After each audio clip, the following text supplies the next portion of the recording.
I'm going to show you all the stamps I was able to collect in my 4.5 days at the Expo last week using my fancy press pass, which is here. This allowed me to skip all the lines, all the heinous 3-4 hour long lines with the massive sweaty Chinese people.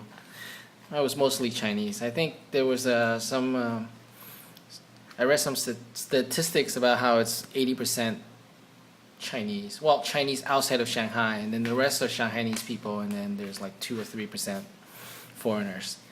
Anyway, this is my first pavilion that I visited, South Korea, and it's one of the best actually. The building design is fantastic, and public space was nice. The exhibition inside is okay, but I also like the stamp.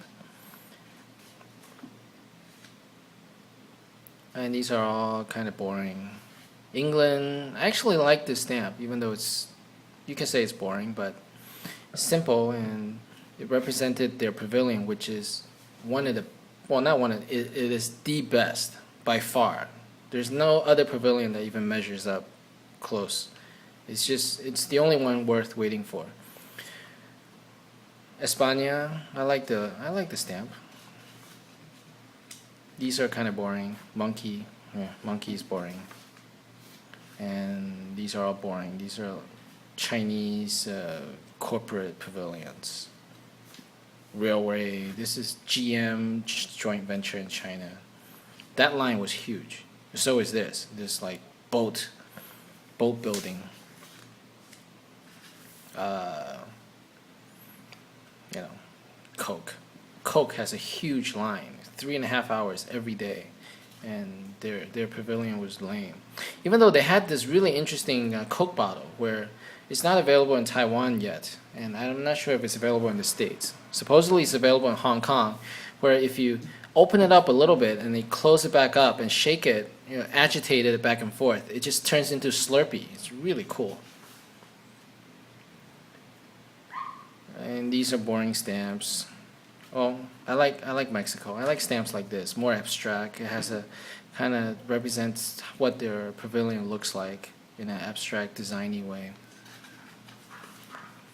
I hate these circular stamps, just a circle with some lame logo in the middle, or a bird, or these like with cheesy fonts and no design other than just they pick the font and make it big. Oh, Morocco. One of the best pavilions, top 5. Beautiful, and so surprising too, because they're not a first world country. Because usually the better pavilions are the ones, or countries with money and to hire good designers. But their pavilion was just absolutely beautiful. I love this stamp compared to the rest. Compared to this, look at this. Another one with just not even a cheesy font, just a terrible font.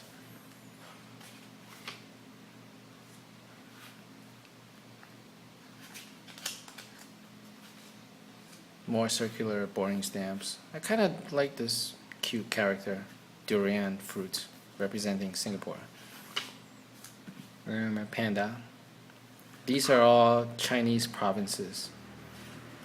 If you want to collect stamps, that's a good place to go. The line's not so huge, and when you get in, there's nearly 30 stamps for you to collect, as you can see here. These are all Chinese provinces.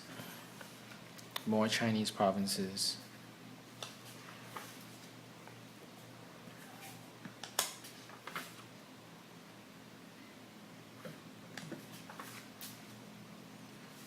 And all boring stamps, just words.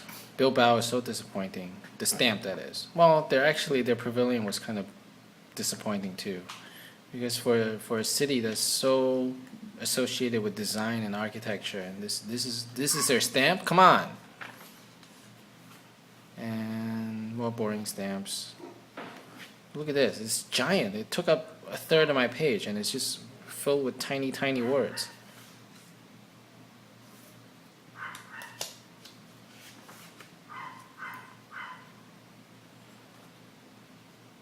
More boring circular stamps. I actually kind of like this logo. I don't love the stamp, but this logo, this is from Madrid. It's like an M who's confused or upset with these lines. I guess it's supposed to be a tree or something. Yeah, Cisco has a pavilion, a big one with a long line.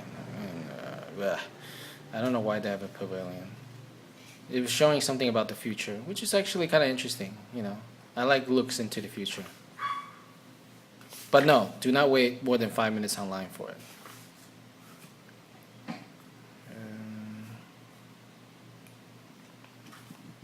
Switzerland.